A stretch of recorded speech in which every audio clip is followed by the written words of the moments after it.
তো sugar test যারা ভাবে যে ওষুধ খেয়ে দেব বা ওষুধ না খেয়ে দেব, তার উপর ভিত্তি করে টেস্টের রিপোর্ট কিভাবে আসবে না আসবে তারই সম্বন্ধে বিস্তারিত আলোচনা করা হবে। তো ব্যাপারটা হচ্ছে যে ওষুধ খেলে ওষুধের কতটা কি কার্যকর হচ্ছে শরীরের মধ্যে, গ্লুকোজটাকে কতটা কি নিয়ন্ত্রণে রাখছে সেটা বোঝা যাবে। আর ওষুধ না খেলে আপনার প্রপার সুগারটা কতটা আছে সেটা বোঝা যাবে, যে ব্লাডের সুগার পরিমাণটা কতটা আছে।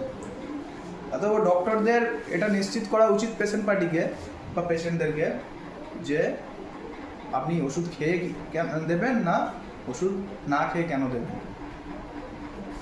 এরকম হওয়ার জন্য অনেক পেশেন্ট পার্টি ওষুধ খেয়ে দিয়েছে, দেখা গেছে ফাস্টিং বেশি আছে, হাই আছে, কিন্তু পিপি একদম নর্মাল বা লো হয়ে গেছে।